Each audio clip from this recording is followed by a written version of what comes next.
Hey y'all, a little preface for the next episode of 1948 to Freedom. No names or details will be provided, but for contextual learning, we are going to be speaking to a Palestinian who's now living in the States. So as per usual, make sure you have no distractions and dive in. Welcome back, y'all, to another episode in this series of 1948 to Freedom. Today, I'm genuinely honored when anyone is willing to share their time and energy.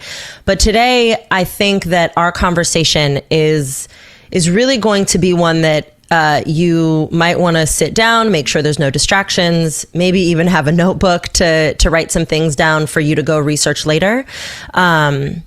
Because we are very fortunate to have someone who is going to share with us not only their family's, story, but provide a lot more context for those of you who may not fully grasp the full history and context of what is currently happening in Palestine. Thank you for being here with us today. I genuinely appreciate it. Thanks for the invite. Like I said, as a preface to the listeners, the thing that I'm overwhelmingly hearing from folks is, well, I didn't realize that there was anything even happening in Palestine or in the colonial settler state known as Israel. Everyone seems, not everyone, a large portion of the population is really only kind of getting clued in to the apartheid state that is Israel and the oppression of the last 75 years via the events on October 7th. But as you very well know, this didn't start on October 7th. So, I would love it if you could begin with sharing your story for folks and, how you came to be here in the States and, through I think you mentioned your father's story. And, hopefully we can fill in a little bit more context for people as we go. Yeah, thanks, Louiza. So let's see, I'll give you just a bit of background. So my father was born in 1930 in Palestine, in Nakba, actually in the closest town to Akka, larger town to Akka. Akka is a northern, it's now, the English label is Acre. They changed most Arabic names actually to different names. So you won't see Akka. If you search it, you'll probably find Acre. But it's northern Palestine.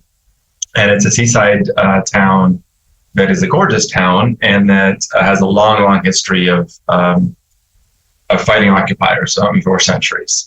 It's got a seawall for those purposes, etc. But he was born in 1930, and they owned. My family owned a lot of land. So Jaffa oranges, I guess Jaffa is sort of really well known, and they had some property.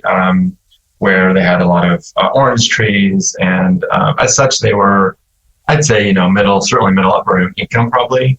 My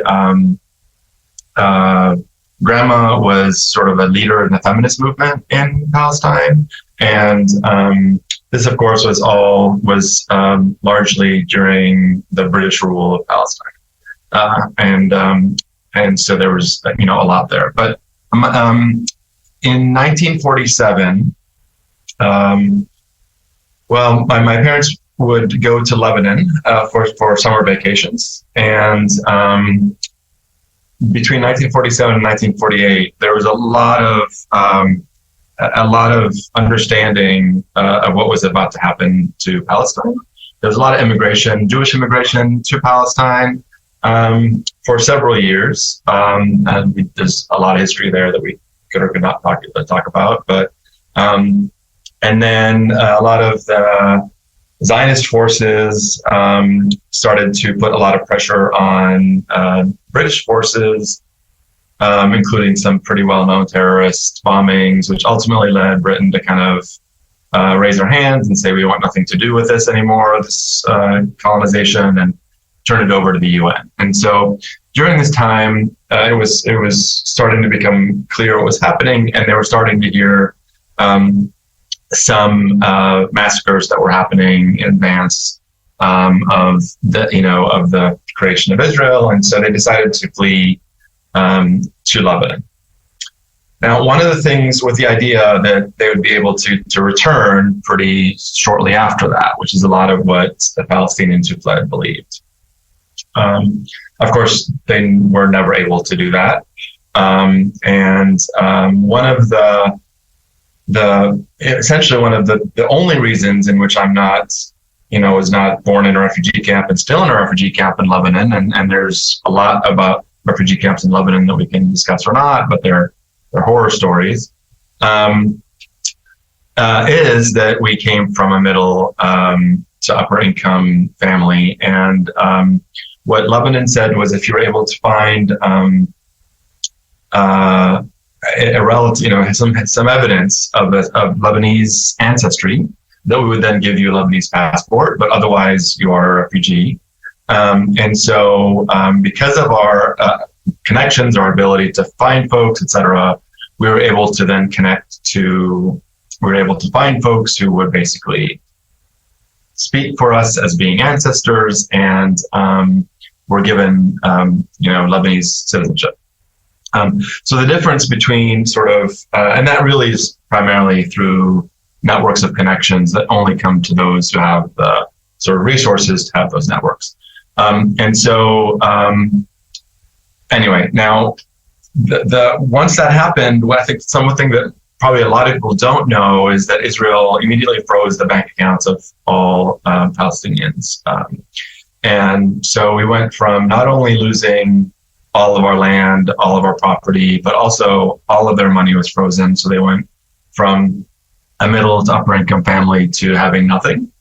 And that is a story, really, that ultimately my dad ultimately ended up being a very successful physician, but really had to rely on the kindness of scholarships, grants, etc., because they really had no money to be able to pay for his education, his medical school. So that's the early start, parts of my story as it relates to the Nakba and Palestine. I was born in 1969 in Beirut. My mom was from Montana and met my dad at the American University of Beirut. So that's a whole other story. But so I'm biracial and lived through Civil War Lebanon and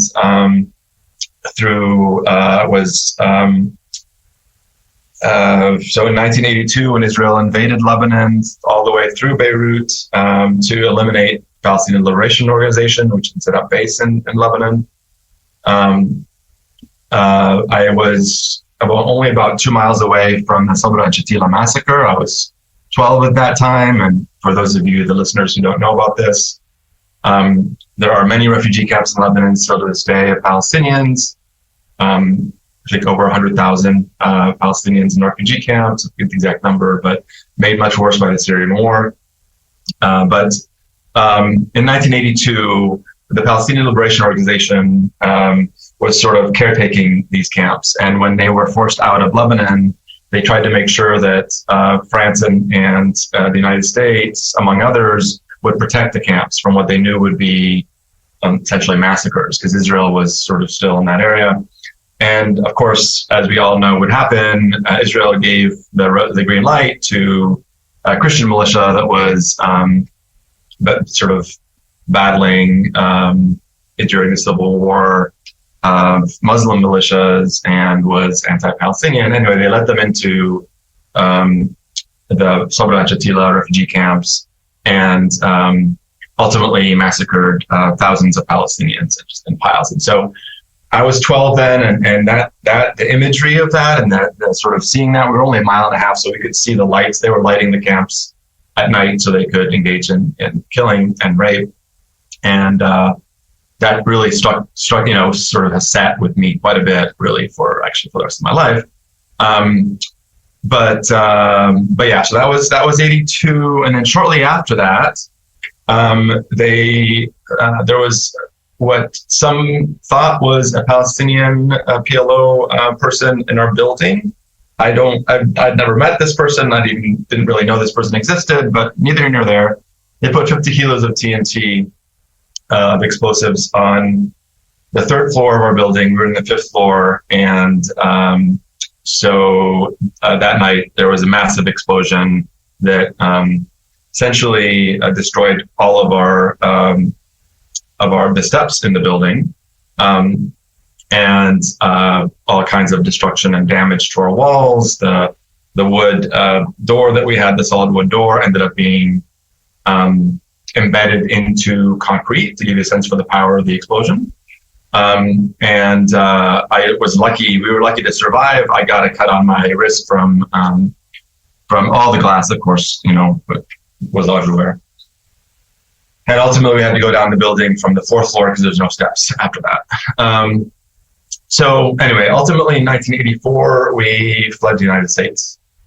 And so that's the sort of early part of my story. Yeah, thank you for sharing that, because I think, people really don't have a concept of, from the Nakba to now, right? The consistent effort by the GOI and the IDF to not just continue to colonize and control Palestinians, within Palestine, but the intentional efforts to really continue to effectively commit genocide throughout history. So if you could speak a little bit to that reality, because I think even the fact that people don't understand that there are refugee camps throughout, the Middle East, that, to my understanding, and please correct me if I'm wrong, I mean, generations of Palestinians have been living in. Yeah. So 700,000 to 1 million Palestinians were ethnically cleansed during the Nakba. What I think is one of the things that's important to know is that Gaza and the West Bank, where a lot of Palestinians. So my dad and his, our family fled to Lebanon. Folks fled to Jordan. Folks fled to Egypt. But a lot of folks went as far as the southern part of Palestine, right, or the eastern part of Palestine, and now I'm trying to think of the map. I guess anyway, yeah, and into the West Bank. And so a lot of the folks in Gaza are actually refugees from either 1948 primarily, and same with the West Bank. So it's sort of refugees upon refugees. But in Lebanon and in all the areas to which Palestinians fled, were forced out, they created these refugee camps. We've actually done some research in the refugee camps, and because we're interested in, I study mental health, and so several years ago we worked with folks on the ground to better understand the impact on. Now at that point it was 60 years plus of generations, as you're saying, born and raised in refugee camps, and with I think something like $2 a week on average. One of the things about the Lebanese refugee camps is that I think it's important for everyone to know also, Palestinians do not have citizenship. So we were really fortunate to get Lebanese citizenship. Like I said, to my mom, we got American citizenship. So we are privileged upon privilege. But the vast majority of Palestinians, certainly any Palestinians who are still in the West Bank or Gaza, and not all of them, but the vast majority of them, since Palestine is not an actual recognized state, there's no actual citizenship or identity. And so, even if they were able to somehow leave, how are you going to actually get a visa? How are you going to get, there's no passport and all these other layers that I think most people don't appreciate or understand, the number of things that one needs. One needs national identity for for so much. But so Lebanon basically said, Lebanon has never given Lebanese citizenship to Palestinians, and they restrict jobs to Lebanese citizenship. So much like undocumented immigrants here in the United States, they're not allowed to work. And in fact, companies, et cetera, are really punished severely if they do have Palestinians working in Lebanon. And so what you have is generations of folks who literally have nowhere to go and have no work, no way to make money, except it's the sort of gig economies essentially in the refugee camps. They have they do their best to get education, but what are they to do with their education? They can't. Most of them can't leave. As said again, they're not getting visas is really, really, really difficult. And so it's a pretty I hate the term resilience because there's what is the alternative? A death essentially. So what are people to do? Put up with the horrors of their lives, and that's considered resilience. But the joy that they have, and they find ways to have joy and celebration and all that is certainly evident. But as sort of an outsider with privilege walking through the spaces, it's impossible to not be horrified by the day-to-day existence of folks in Palestinian refugee camps. So that's not unique to. Lebanon is in some ways uniquely bad in terms of those laws. Jordan is much better in terms of being able to work and things like that. But there are many Palestinian refugee camps around the Arab world in which you have generations now. It's 75 years, right? So generations upon generations of folks who are essentially stuck in these places and can't get out. Yeah. And so I really just want to draw the listeners' attention to the fact that, because we've had other folks, right, talk about Palestinians as being a continuously displaced people with no home. And again, like the reality of an apartheid state, the reality of an apartheid regime ensures that an individual or a population of people rather does not have not only sovereignty of self, but sovereignty of land. And so this is an example of that. So not having a passport, not having a citizenship, because to be clear, Israel is not giving Palestinians, right, Israeli citizenship. And so again, there are some folks who have citizenship, Israeli citizenship. Some of the people who stayed in the area that is now Israel after 1948 were given Israeli citizenship. They're second-class citizens, and they're a very small percentage of the population. But they do have citizenship. It's just a second class citizenship. Okay. So that's a good historical fact that even I didn't know. Yeah. In all my research. And so this is just a learning point. Is there a way now, right, currently for Palestinians in the West Bank and Gaza, do they have any means of ever acquiring an Israeli citizenship, or was that reserved solely after the Nakba? Yeah. So right now, so the short answer is no. Yeah. There's no discussion that. Right. Part of it is, and there's a long history here of this too, is that. For Israel to be a Jewish state, it has to be vast majority Jewish, right? So, were they to allow citizens? Let's say there was some massive change and they decided to allow give citizenship to Palestinians in the West Bank and Gaza, let's say, right? That would no longer make it a majority Jewish state, and so. There's a lot of conversation around, really, in my mind, the two-state solution, not just in my mind, in most people's minds, is not realistic at this stage, given what they've done in the West Bank with the settlements, minimally. So we are clinging on to this two-state solution, but in fact, maybe we imagine a one-state solution in which everyone becomes a citizen and they all have equal rights, right? seems like a justice-focused solution. It's in many ways a non-starter for a lot of Israelis, let's say, because it then removes Israel as a Jewish sort of majority and vast majority state, and removes, which is maintained through a variety of means, including apartheid. I mean, you don't have citizenship rights if you're a certain ethnic group. You can only, in this case, religious group, et cetera. But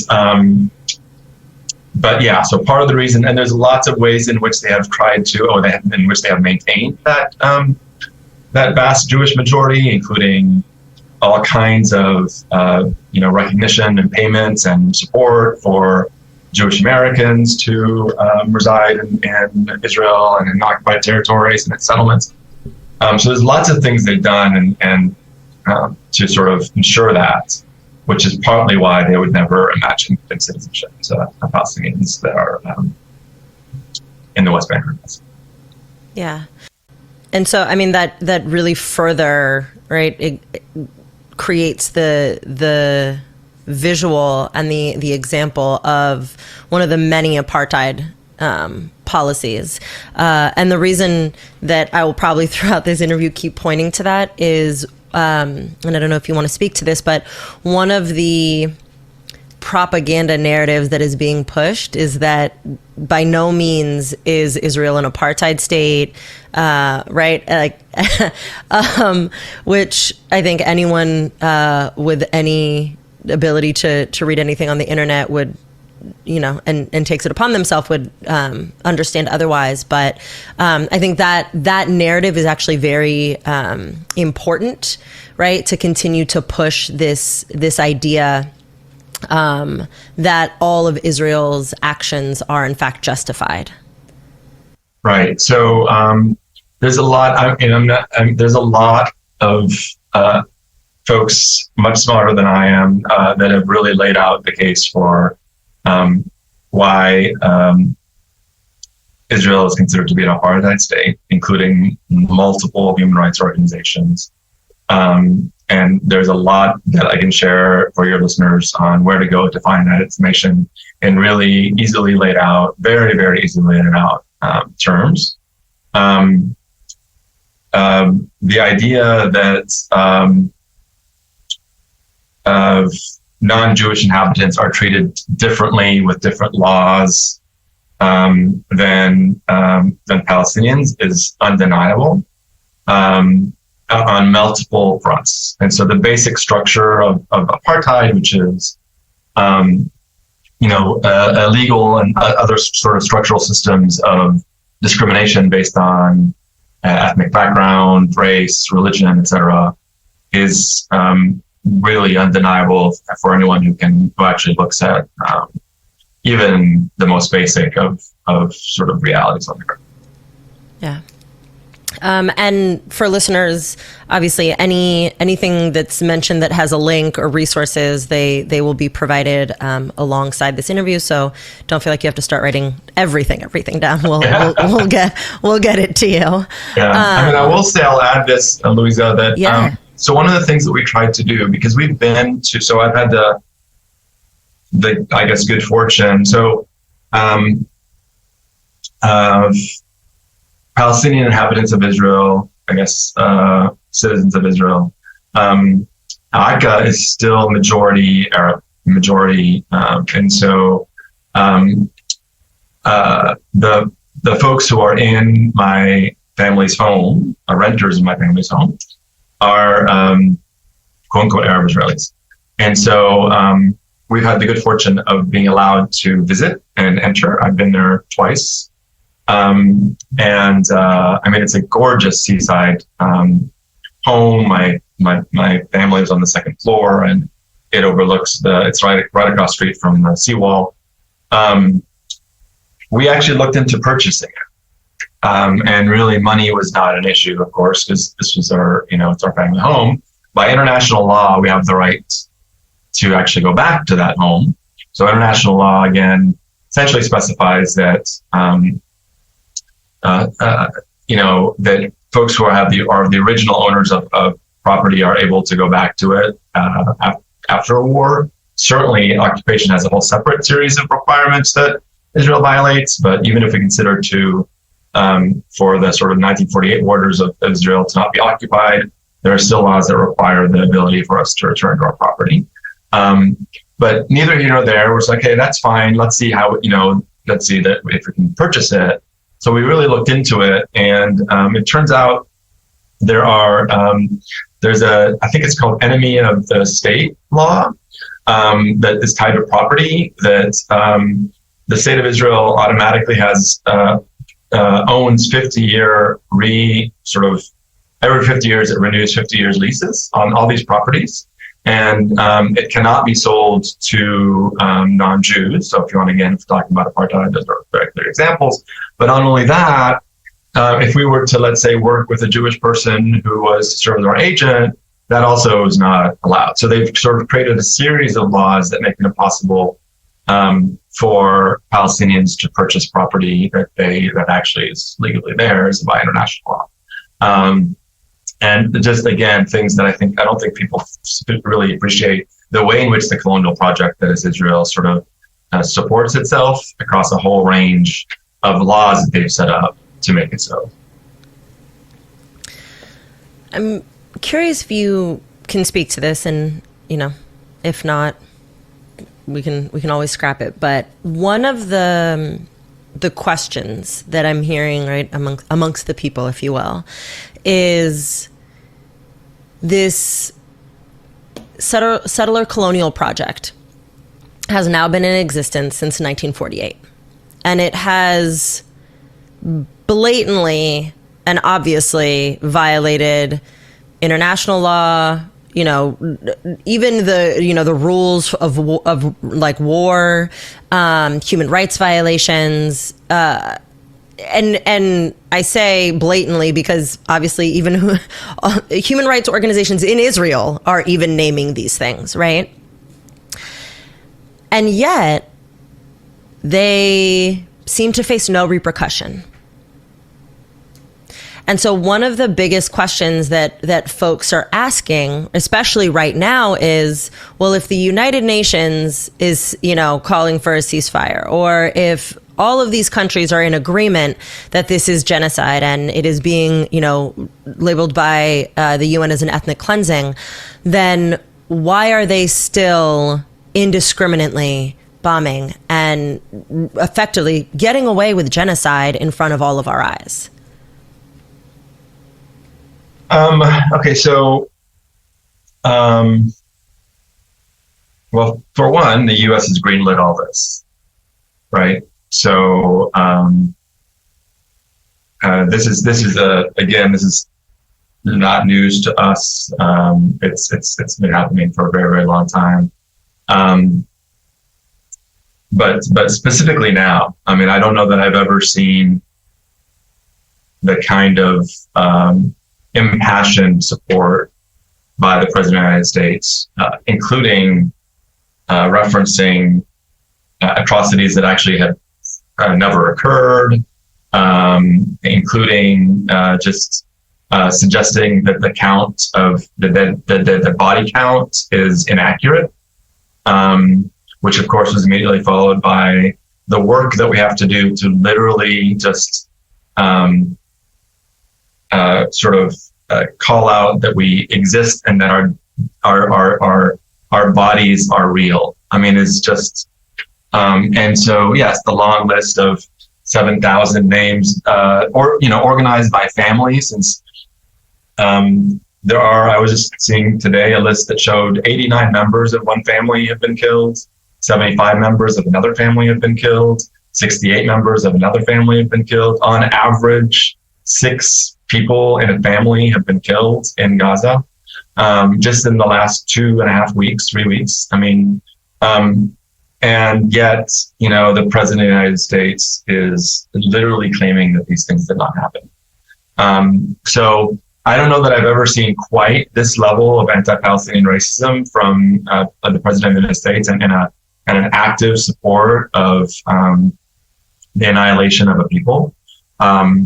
but this is not new in terms of the U.S. stance, and I think it comes from a range of places. For one, the United States has built Israel as a very key ally in a region that is geographically and geopolitically located sufficiently close to the Soviet Union, Russia, etc., that makes it essential. I think it's that there's. I mean, again, I'm not a historian, but I do know enough about sort of the creation in 1948. One of the things that Israel actually did, the United States actually did, was block immigration, limit immigration of Jewish people during World War II to the United States, actually close borders for Jewish people in the United States. And one of the places that allowed Jewish people to flee was, in fact, Palestine, and which was occupied at the time by Britain. And so they were actively immigrating to Palestine between in the 1930s, especially a big spike into the 1940s in advance of the UN resolution. But the U.S. actually, to all its bravado about the support of the Jewish population and the Jewish people, literally did not allow Jewish people to escape the Holocaust. That's the not to the degree that one would imagine, certainly, given our history. And so there's a lot. So I think the part, whether it was guilt, whether it was, support of obviously a need for Jewish people have long been persecuted, have long experienced anti-Semitism, and there's certainly a passion, support for having a safe and secure home, together with the geopolitical advantages of a state that was from its inception built and supported by the United States. That's some of the background for the long history of U.S. support for Israel. But when you have, that level of support from the United States and its allies, there's a sense of what's the word? That you can do whatever you wish. You can be blatant about it, and there's going to be no repercussions. And that's what we're seeing on the ground. The United States could stop this today if we so desired, but we have chosen not to. Yeah. So you said something that I think, again, I want to reiterate for folks, but if you could speak a little bit more to it, because I think what's also being lost in this is that and successfully because of the Israeli propaganda machine, there's this narrative that, right, again, this was these acts of genocide were necessary because the indigenous inhabitants of Palestine would not have been welcoming. That there was some sort of notion that, it was a very it's us or them mentality, because we couldn't have lived side by side effectively. From the interviews I've done and the research I've done, I know that not to be true. But if you could speak to that a little bit, because I think people really need to understand that element. Yeah, I think it's more complicated than either sort of quote unquote, that sometimes we hear on. It's more complicated than sometimes we hear.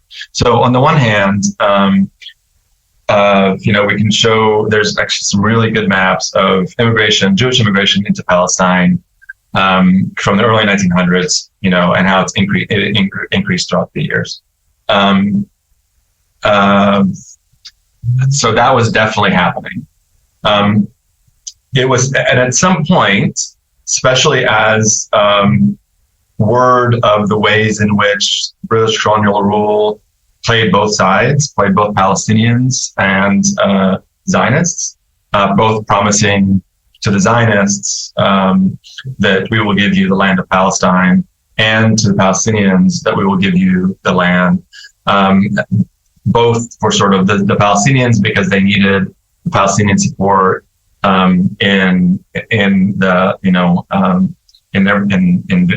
to achieve victory, and So it's all this complicated, right? But on that front, in terms of sort of Jewish immigration into Palestine and the British colonial rule, the period of British colonial rule, there certainly was an understanding and a perceived threat of growing immigration, Jewish immigration, that was starting to create dissension between, for a long time, the Jewish communities and the non-Jewish communities in Palestine got along very, very, very well, right? And so there did get a time in the late 1930s, 1940s, where there started to become some fear of the Arab inhabitants, the non-Jewish inhabitants of Palestine, that there was this sort of, as they heard about calls for Palestine to become a home for the Zionist project, there did become more sort of battles and etc. So, I think Jewish folks or Zionists who say, they never wanted us there and we had to whatever. I mean, there were battles certainly in the 1940s as there was increasing fear that Palestinians were going to lose their homes and lose their space for sure. But for the longest time, there was not that at all. In fact, there was very close cooperation, because it's the religious home for all these various religious, and there was that understanding for a very long time. Yeah. And so, again, just to really encapsulate that point, what I'm hearing, and this is what I've kind of heard overwhelmingly, is that there was collaboration, there was, right, it was very much a community of people it was an interfaith community. And then upon the realization that there was going to be a creation of a Zionist state and the ramifications that obviously have absolutely come true, that the inhabitants resisted what they knew to be settler colonialism. Right. And so I really want to frame it like that, because I know for me, the narrative that I continue to see is as it's always almost as though the people who are resisting just chose one day to be violent versus reacting to and justifiably reacting to violence that was put upon them. So I want to take it's a little bit of a left turn, and I want to go back to something you said earlier in our conversation about the mental health. You studied the mental health of Palestinians in these refugee camps. There's been conversation amongst therapists and mental health professionals, Palestinian mental health professionals, of the difference between post-traumatic stress disorder and present traumatic stress disorder. Not only the impact that it has currently, right, on our bodies and our nervous systems, but also the long-term impacts of that. Can you speak to that a little bit? Yeah, I mean, there's increasingly, just sort of in somewhat similar ways to resilience being a sort of an empty phrase. I think PTSD in the context of Palestine and Palestinians is very much an empty phrase. There's been a lot of research done on this, showing, I think, something like, in the 90s, percent that have symptoms of PTSD. One of the things that I've really tried to argue, a colleague and I just published actually, is a rethinking of the ways in which we think about mental health in the context of Palestine. Mm-hmm. I'm not certainly the only one to talk about this. This has been an increasing conversation. But the ways in which we think about mental health primarily right now, which is a very westernized sort of conception of mental health and how we address mental health, is that it's medicalized, right? And in fact, in some cases, like the Palestinian case, medicalizing mental health essentially means creating more willing subjects of colonialism, right? In other words, it calms our nerves. It numbs us to the realities, but in ways that makes us sort of be able to better live day to day, but in an ongoing sort of reality of subjugation and control. And that instead, if we imagine mental health intricately being tied to liberation and to agency, that we then radically change the way we think about the way we respond to deficits of mental health, the way we understand deficits of mental health, the way we study mental health and its relationship, the interventions that we sort of bring to bear for folks who are suffering mental health deficits, right? It becomes empowering them to create their own liberation. It doesn't medicalize it. It points to the conditions that are asking people to live in realities that are not inhumane in every possible way, that are unlivable in every possible way, as opposed to somehow suggesting that quote unquote mental health is even possible on their scale in these sorts of conditions.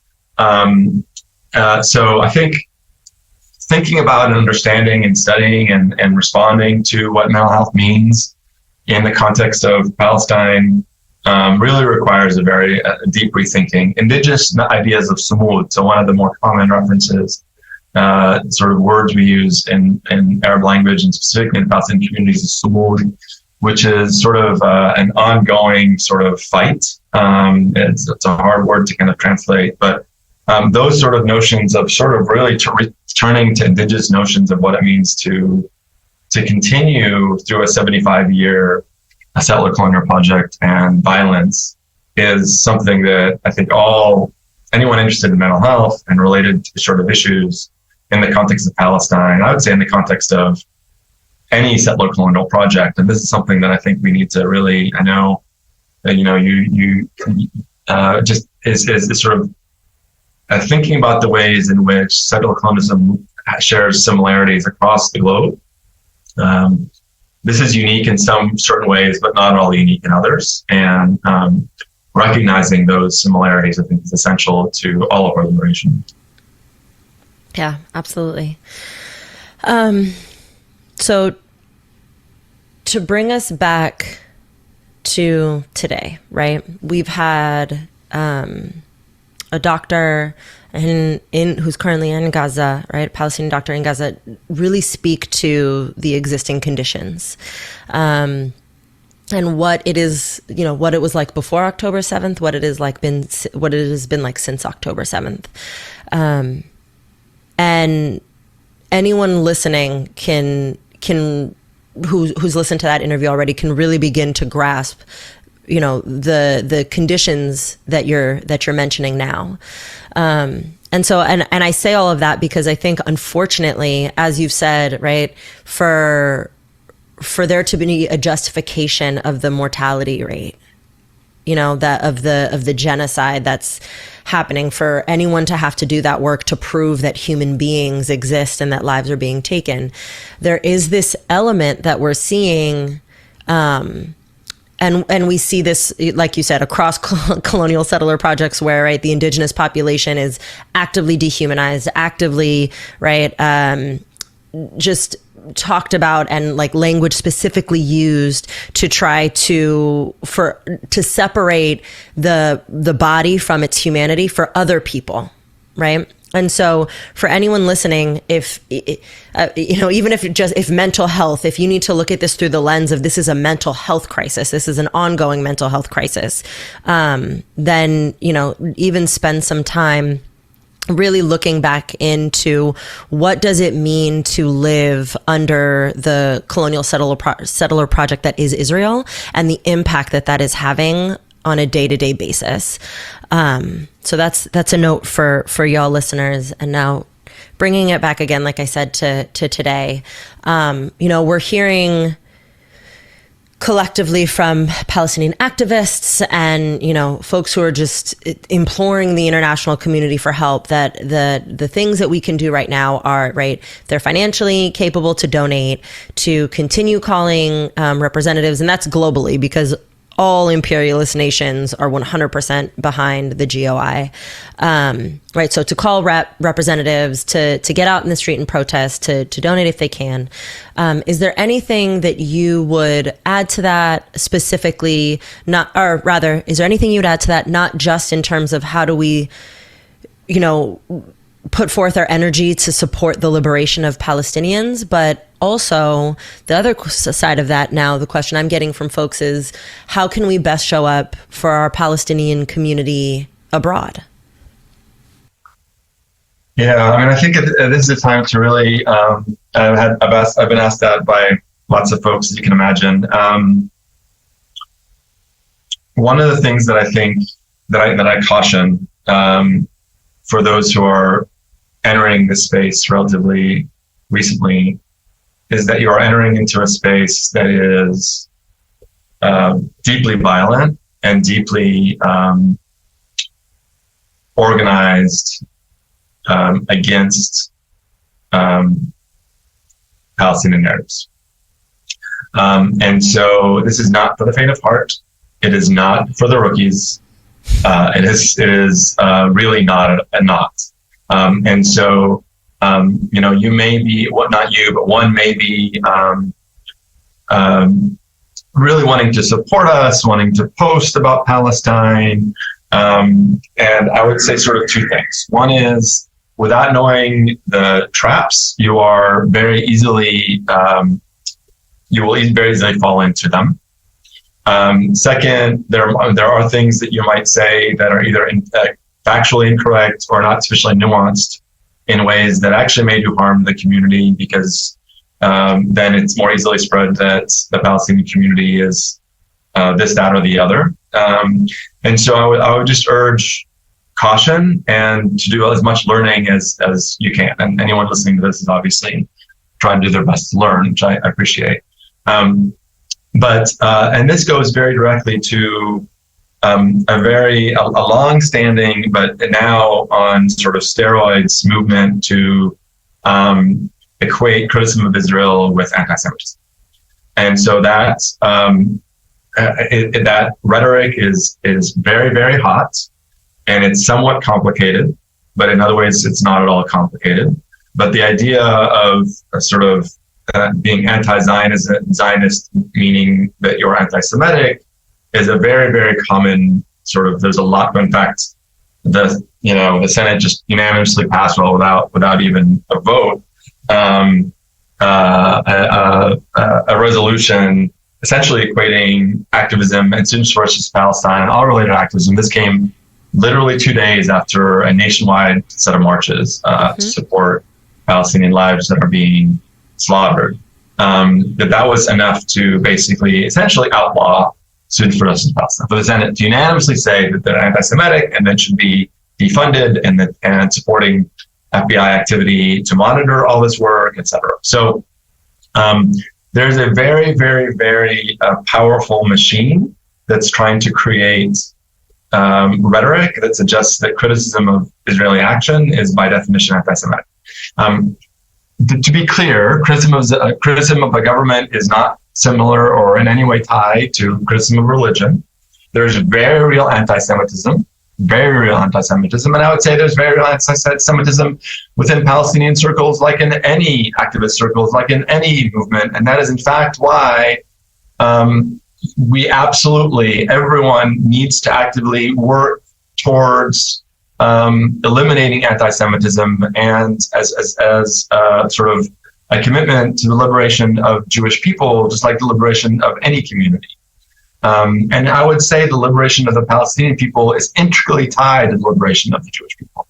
And so the conflation of being critical of Zionism, which is a political project.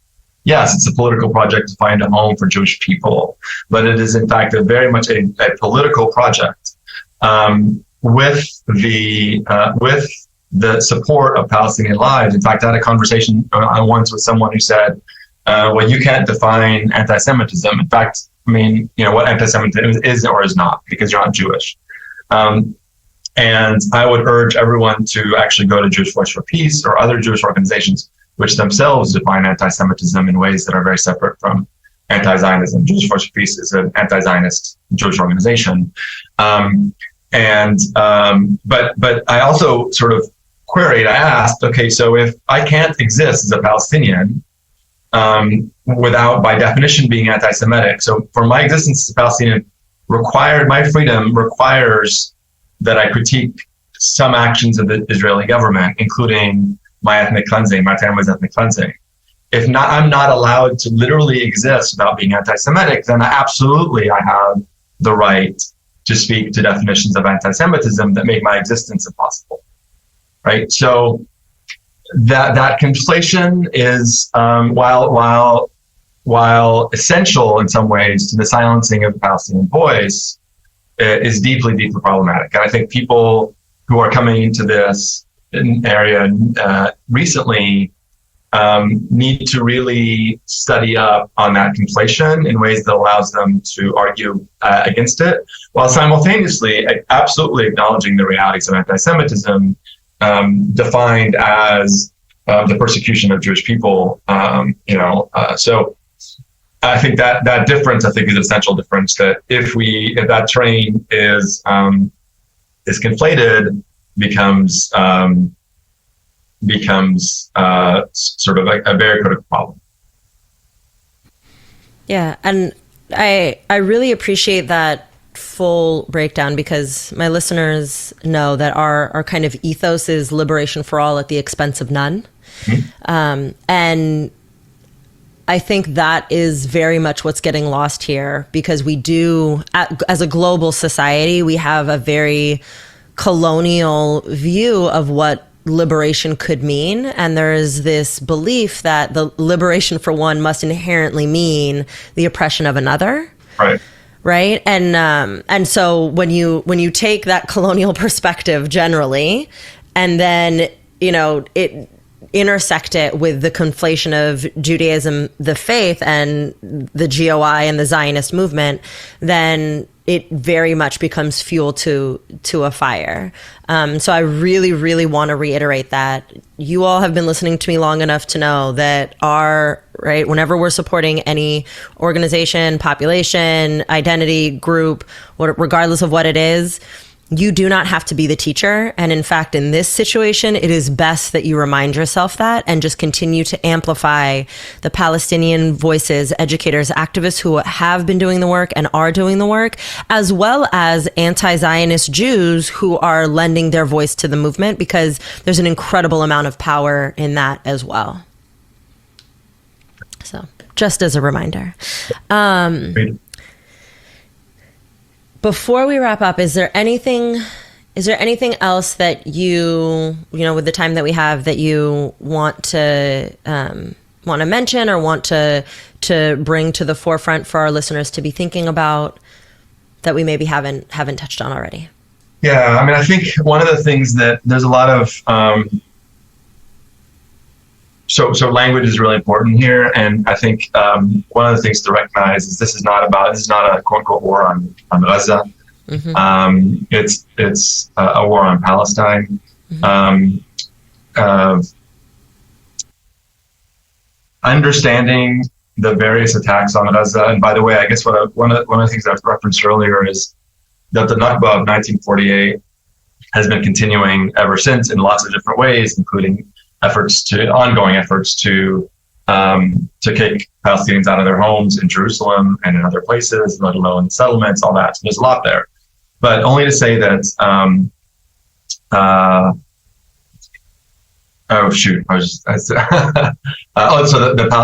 this is a larger Palestinian project, right? To understand the ways in which, like right now, for example, Palestinians are being rounded up in the West Bank, are being tortured in the West Bank.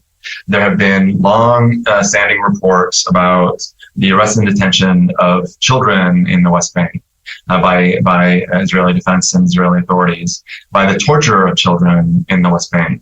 If you want to see it, Save the Children has a report. I mean, these are not Palestinian reports. These are either B'Tselem, which is a human rights organization, an Israeli human rights organization, Save the Children, Defense of Children International. So if your listeners want to just look at these reports about the torture of children in Israeli authorities and detention of children, this is not a hidden thing. One of the things that there's a history of the use of sexual violence by Israeli authorities and Israeli police, a long history that starts in 1948 and continues.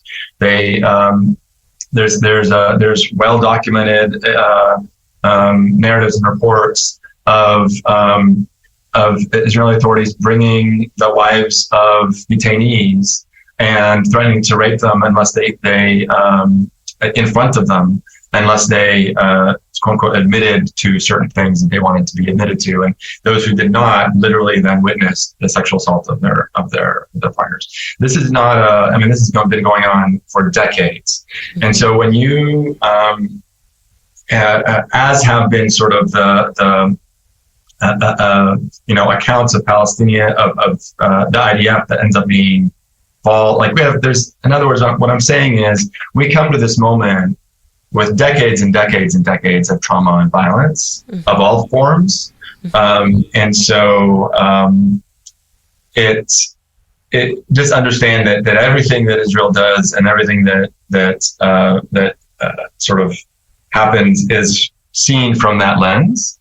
And so part of our rage about the reaction to certain things, to only certain communities, is that these decades and decades and decades of violence have been literally unknown, ignored. By everyone forever, and yet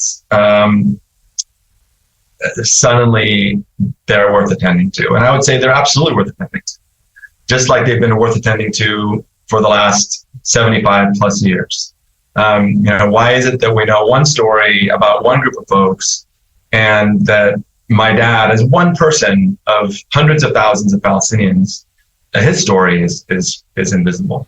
Why do we know? So these are the things that are not to. I was talking to someone where it's sort of like someone tells you a really sad story, a really difficult period, and someone else sort of tries to one-up them as sort of the worst example of support, right?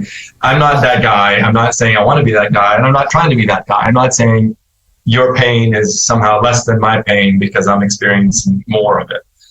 But it is acknowledging that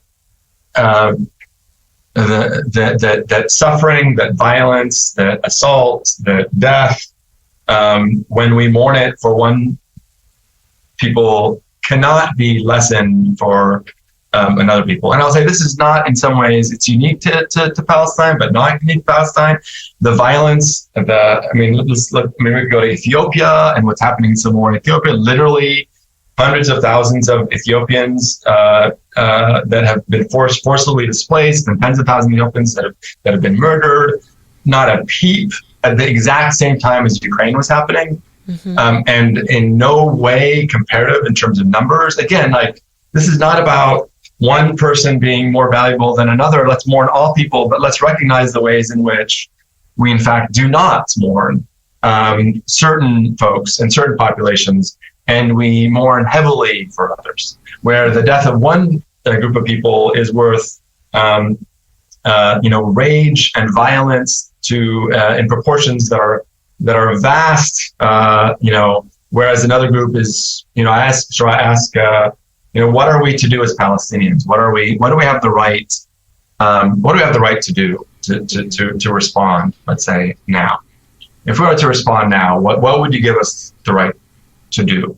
If Israel has the right to respond violently to the awful death and killing of its civilians, what are we to do now?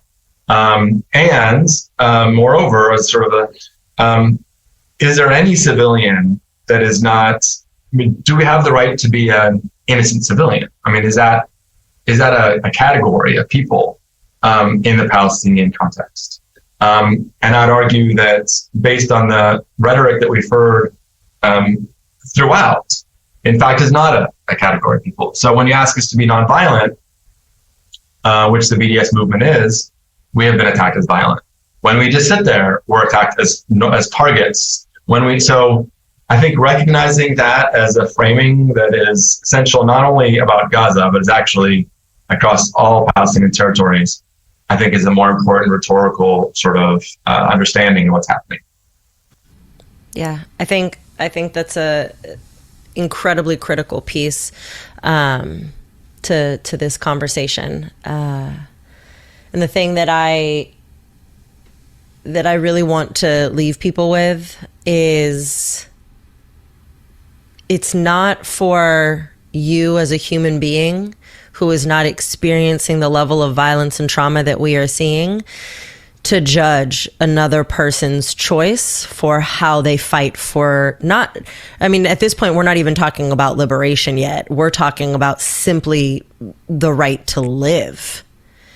Right. And if you find yourself kind of playing that mind game or falling into those conversations, I need y'all to take a second and pause and remember that even that is a piece of the psychological warfare that colonialism uses to keep you more looped into, right, the judgment and the respectability politics and all of those tools it uses, instead of focusing on the fact that there are people that need your energy and support to literally just be alive right now.